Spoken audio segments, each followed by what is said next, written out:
I'm Hanish Patel, and this is User Friendly, the show where we explore emerging trends in tech, media, and telecom, and how they impact business, operations, and the world around you. Tech, media, and telecom companies today face an ever-evolving skills landscape in which organizations must consider both the dynamic nature of jobs and the equally dynamic potential of people to reinvent themselves. How can organizations focus on building workers' resilience for both the short and the long term while increasing their own resilience in the face of constant change? Joining me today are Josie Trine, Director of Talent and Culture at Dell, Ina Gancheva and Dana Swanson-Switzer, Human Capital Principals at Deloitte, to discuss workforce reskilling and how businesses can invest in resilience for the uncertain future ahead. And with that, Josie, Ina, Dana, welcome to the pod. Great to be here. Thank you. Thank you. Pleasure to join you. Great. So let's get straight into it. And I want to open this one up by saying, many organizations find themselves challenged with addressing two forces at odds with each other, humans and technology, particularly as the majority of the workforce is adjusting to balancing what looks like working from home for some time now. And to start with, a question to all of you on that front. How can businesses respond to this dichotomy, and what are technology, media, and telecom companies doing to lead the response? Let me get started here, because the topic about humans and technology has been going on for the last few years. And the conversation about the robots are coming, technology is going to change our world, how are we going to adjust? Can we get up to speed on the skills that technology is changing at such rapid pace? They all have been topics that we have been talking, reading, and experiencing in the workplace and also in our personal lives. And with COVID, that component of how can we combine technology and work became extremely front and center. And I think we also have started to see the importance of being resilient, as in we need to learn fast. We need to learn in a very agile way. We learned about Zoom. We learned about how to be productive on Zoom. We learned how to put screens on Zoom very fast.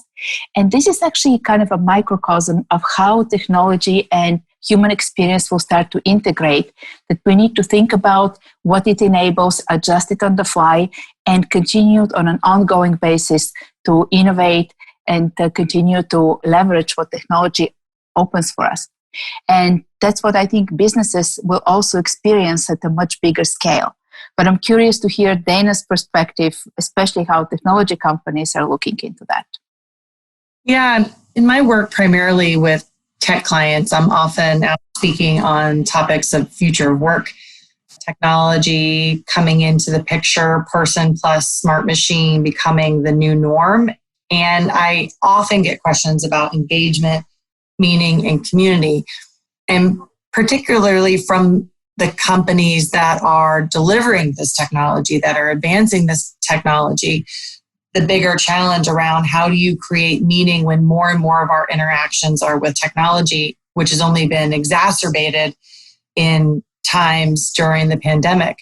I think the opportunity that we've seen some companies take advantage of is pushing the boundaries of those moments of interaction and collaboration, and our opportunity to really dial up pushing meaning while we're still bringing technology into the picture and looking at our own usefulness in the community and as part of a broader ecosystem.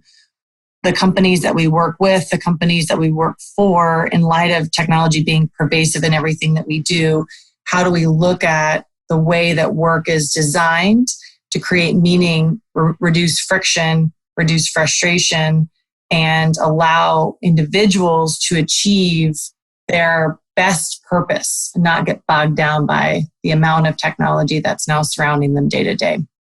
Yeah. And, Dana, from my end, and knowing this from working at Dell and other companies for years now, we're experiencing unprecedented changes that impact every aspect of life as a result of the fusion of human work and technology playing an increasingly prominent role in getting work done. And as a technology company at Dell, we've had a front row seat to all these changes, and we've played an instrumental role in helping our workforce become more engaged and more effective. So, Hanish, when you asked the question, you asked, I think you posed it, humans and technology, two forces at odds with each other. We like to look at it as technology enabling human potential. So rather than being at odds, it's more of an enabler. And at Dell, this is a journey we've been on for over 10 years. So even pre-pandemic, this is something that we've focused on. In fact, we started our connected workplace journey back in 2009, and the thrust of the effort was helping our workforce do their best work on their time and from where they want to work, and using technology to enable that to come to fruition. Even before the pandemic, roughly 2/3 of our employees engage in some sort of a flexible work arrangement, and about 1/3 are remote or virtual. And this is pre-pandemic. So in mid-March this year, when the pandemic really hit, especially in the United States, and companies started to make some pretty significant shifts, in the matter of one weekend, 90% of our team members went fully remote. And we like to think that as a company, we can do that not only for our team members, but also for the businesses that buy from us as well, too. I mean, Dell Technologies is not, dude, you're getting the Dell. It's not that anymore. We help companies virtualize. We help companies work remote. So in our view, we feel a moral obligation, not just a business obligation, to go help our communities, society, and our team members perform and fulfill their potential and live the most personally fulfilling life they can, in addition to living out their professional ambition. I mean, part of working remote and virtual is an advantage. And for us, it helps our EVP. And for us, it helps us also advance the work of the businesses that we support, and as a result, the communities we support too. So, Jojo, I want to kind of dig deeper into something you said, particularly around kind of technology enabling what you're saying for the workforce, and kind of what you described really kind of talks to how it's elevating the human experience, right? So I look at in the past year, and certainly the race for upskilling talent has jumped into the spotlight, one as a business imperative, but also as a social expectation. So to that end, what are Dell doing to really tackle this? Yeah, this is a great question. You know, upskilling, reskilling, no matter what assortment of consulting reports or benchmarking you read, you see those terms pop up again and again, and they're so incredibly important because technology is always changing quicker. The half-life of skills is always dropping. And I think I read a statistic, 85% of the jobs in 2030 don't even exist yet. Okay, so this upskilling notion is a critically important imperative for us as a company to continue to win, and for our people to continue to stay relevant. So I like to look at this and give you a couple examples. So one is the Dell Opportunity Marketplace. We are really excited about scaling this concept. We launched the Opportunity Marketplace earlier this year. We've scaled it to our function, HR, and are scaling it also in the finance function, and will go across the company over the course of the next year to a year and a half. And what makes the Opportunity Marketplace really special to upskill our talent, help us win, and help them fulfill their potential is the fact that we're matching people up to opportunity, the right talent to the opportunity in fresh ways that we haven't had the ability to do before. And by that, I mean the experience is, if I'm a team member, I log into the marketplace, I update my profile with the skills that I possess and the skills that I want to learn. And then as a company, I have much greater understanding of the talent I have beyond just headcount planning. I can look at skills and capabilities. I can find surpluses. I can find gaps. And then the incentive for those team members to actually log in and do that is that they have the opportunity to AI-based match between the skills they possess, the skills they want to grow, and the opportunities that exist inside the company. Full-time work, project, and gig work, which is a new concept that we're pulling through in Dell right now. So in a company of over 100,000 team members, you never really know your talent perfectly. You never really know if you're leveraging the skills that you have across the enterprise. And I mean, just imagine this in any company. There are project managers, folks with tremendous data skill sets that exist in every single function. But do we always leverage that skill from function to function or business to business? The marketplace gives us an opportunity to go match people to opportunity and do that. And anytime you launch something like this, it's a change management exercise. certainly, but I would mention that this is starting to become more and more pervasive even outside of Dell. I mean, you've got companies that aren't even traditionally considered tech companies. I mean, in the CPG space, in the industrial sectors, they're using these marketplace concepts as well too, to get more value out of the workforce and to help the workforce grow. So I love that as one example. And because, Anish, you mentioned this part about the social expectation and community impact, I want to mention our autism hiring program. And this one to me is really special. It's one of those ones that, it makes you feel kind of warm and fuzzy when you describe it and when you think about it. But 3 years ago, in partnership with our employee resource group, True Ability, the company launched a program in Hopkinton, Massachusetts. It's a small town just outside of Boston, to help access talent that we hadn't been accessing as well as we could have before, and that most companies don't access. And that's those on the autism spectrum. So the initiative rethinks the traditional interview experience, especially because we recognize that many on the autism spectrum struggle with social interaction and struggle with engaging in a traditional interview setting. So this autism hiring program takes an alternate approach where applicants are invited to, showcase their skills in action by working on a 2-week team project. And depending on the outcome of that, they may be eligible for an internship. And of course, internships are always feeders to full-time opportunities. So it's great for us because we access outstanding talent we may not have been able to access before. It's great for the community because we're broadening access to opportunity. And it's great for the new team members who join Dell. I mean, they get to fulfill their potential, which, fulfilling human progress is part of our vision as well. So the autism hiring program, I absolutely love that one. I'm excited always and every time I get the opportunity to talk about it. So thank you for asking that question.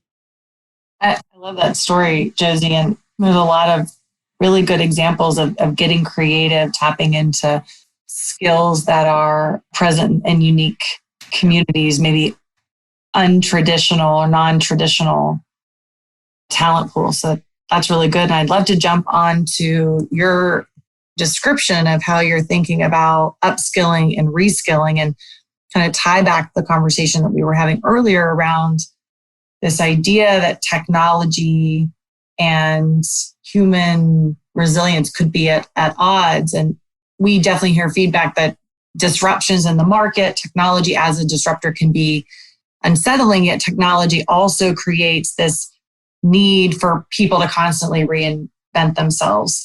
And the idea of building security or certainty into this unsettling time via reskilling is a really interesting take.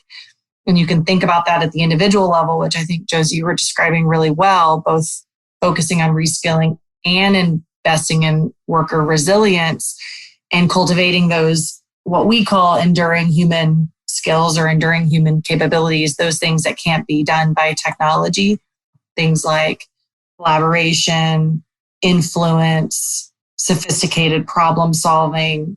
Those are really the skills for companies to wrap their arms around and for individuals to be building as part of the flow of their work, making that part of their everyday. And at the company level, that looks like building organizational learning. So becoming a learning organization, those companies that have learning built into the flow of work, that's part of the expectation of the job. They're agile as part of doing business. They're better positioned to win out at scale, to rise in a disruptive environment, and no better time than now to really see those organizations, those companies that already started down the path of reskilling and reinvention as naturally part of how you do your job, will be better at embracing technology and really using it to your advantage to actually build security and certainty into this world of constant change that we are in. So Dana, just on that, and I really kind of anchoring on Josie, what you mentioned around the autism hiring program, just that's absolutely wonderful. And I think about just the greater amount of inclusion that's taking place across all organizations. And it kind of strikes me that absolutely, when I think about it, success just looks different today than it did in the past. And organizations increasingly need to depend on innovation and programs that you talked about and creativity to thrive. And so Dana, how can businesses help their employees really tap into these skills? Well, I love Josie's example of institutionalizing reskilling at scale. And I think one other element of that is getting exposure and experiences. So older way of thinking about development and learning really around training programs and learning functional or technical skills, which still are an important element of how we do our jobs. But if we start to dial in to that higher order work and those higher order skills, then it really is about having those professional experiences and getting access to that. And so to the new way of working in this virtual environment, giving equal access to the organization via programs and platforms, to projects, to maybe conferences or learning opportunities that are non-traditional, that don't require you to have a specific network of leaders or teams, but allow you to reach outside of your silo, outside of your function, into new areas and really build those cross-functional problem-solving skills, really those industry and those business context problem-solving capabilities will be the way in which we think about learning and growing in the future, and a really new way of thinking about your own personal development and career growth.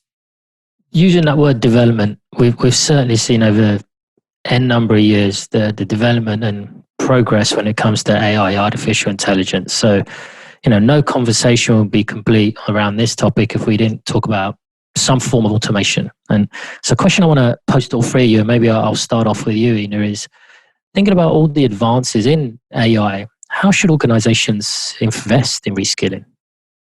It's actually an excellent question, because when I think about tying what we're just listening to, the really insightful examples and stories from Dana and Josie, there is a lot about the intersection between what we call, about resilience, the new skills, and giving people access to build them, both so they can continue to innovate and so they can also feel much more stabilized. The safety and security that Dana mentioned, I think is essential. I also want to think there is the dimension companies need to think about potential. To me, the word potential is actually what we'll continue to talk more and more, kind of almost like one of the words that are entering our vocabulary. When we talk about talent management, we talked a lot about performance. We're starting to shift towards potential. And it also starts to tie to two new concepts I think we're seeing to enter the marketplace. One is the employee experience. How is everything tying together? So our employees, our colleagues, collaborators, whether they're external gig workers or whether they're contractors or the crowdsourcing community, what is their experience as they upskill, reskill, innovate, realize their potential, and how they realize, I would say something, Josie, that you mentioned that really resonated with me. You called it the professional ambition. And I've always been kind of thinking and talking about recently about how the word career is actually somewhat limited, because it implies constant promotion, when we are actually entering the space of resilience around us being able to constantly grow. And this professional ambition, professional growth is critical. So, to your question about automation, we see how automation and AI can really take the components of skills and tasks and needs and opportunities and create this very dynamic place. And, Josie, you spoke about the opportunity marketplace. We hear it being referenced as well, talking about talent marketplace or even talent marketplaces in plural, because they continue to multiply. Again, vocabulary we anticipate will be very common day vocabulary in probably just a couple of months or even a year. And the importance of AI to give people visibility in what's available to them, visibility to the managers, to the organization of what skills, capabilities, capacity is available in the workforce, and also opportunity to make this in a very customer great experience. So far, we have not seen that experience in the talent HR platforms. With the advancement of AI, we see much more opportunity for us to get consumer grade, customized, very well refined experience. And the reason I want to call it out is because it's enabled by technology through machine learning.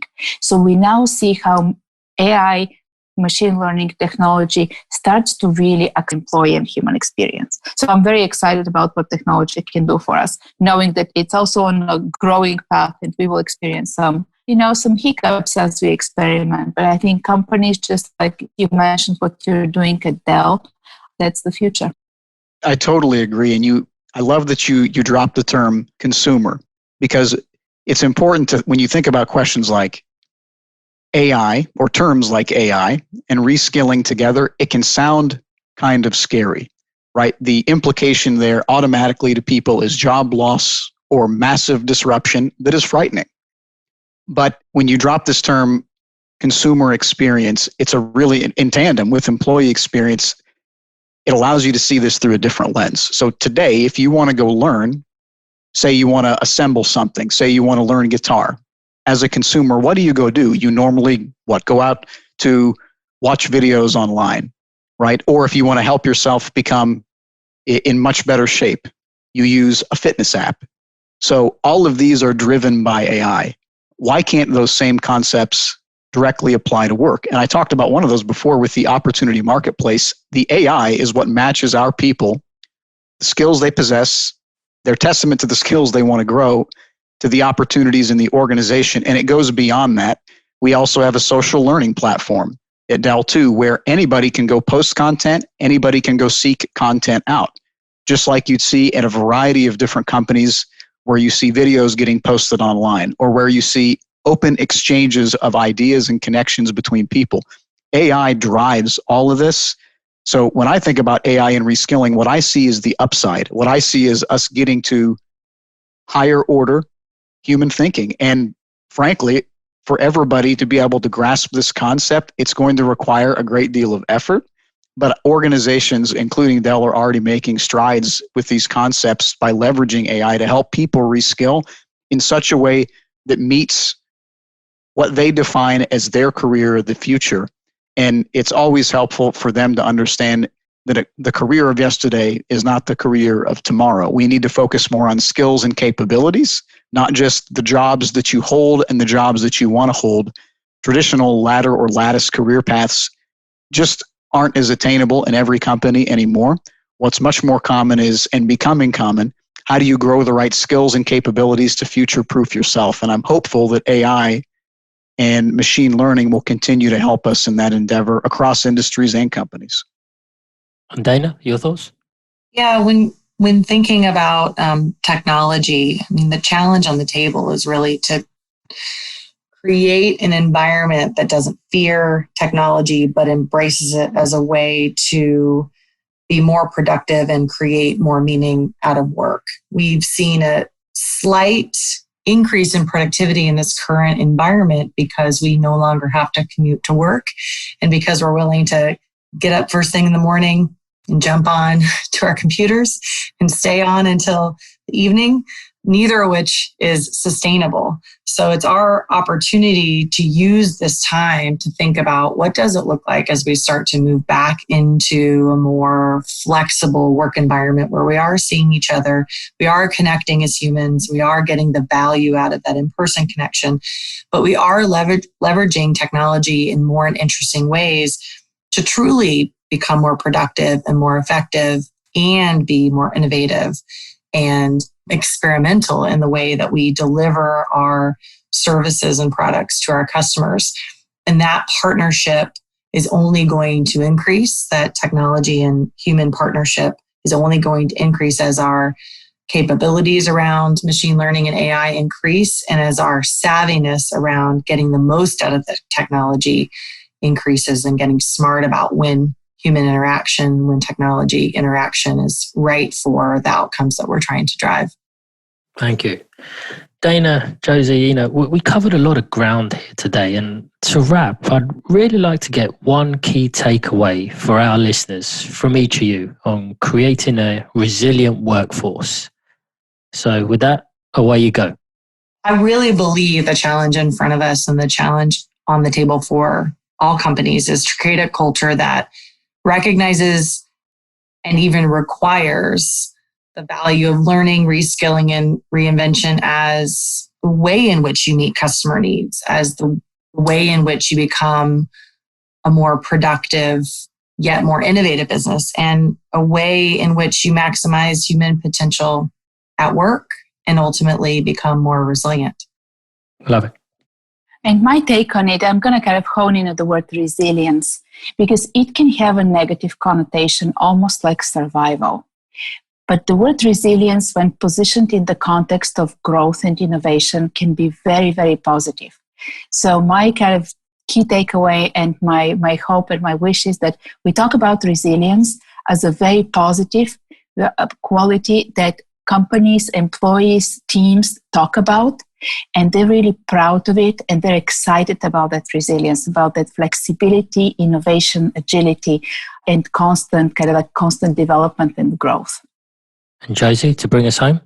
Absolutely. And I completely concur, Dana and Ina, with your points. And I'd add one additional layer. The ability to be resilient, at least to me, is partly contingent on having an underlying trust in the organization that one works in. I love your points, Dana, on viewing career development differently. Viewing career development as something that upskilling in real time is a necessity to be able to make sure that you as an individual are future-proofed and that your organization is. But the organization has got to make clear that the time will be afforded to be able to learn and grow in the flow. And that in some instances, that means more rapid failure. And that's okay, because organizations learn and adjust that way. Failure is part of learning. So that's one point I think I would leave this with, Anish. In a world where the only constant is change, supporting workers in reinventing themselves offers organizations a sustainable path forward as they aim to equip their workforces for the work they got to do today and the future, especially when we consider that data point that Josie brought up earlier, that 85% of the jobs in 2030, they don't even exist yet.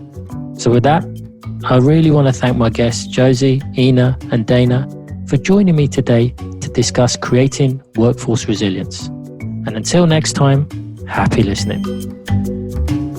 Thanks for listening to User Friendly. To subscribe or listen to more episodes, search for Deloitte User Friendly in your favorite podcatcher or find us online at userfriendly.deloitte.com. If you like what you hear, please rate us on Apple Podcasts and leave a review. The opinions expressed by my guests on this podcast belong to them and do not necessarily reflect those of the host or Deloitte.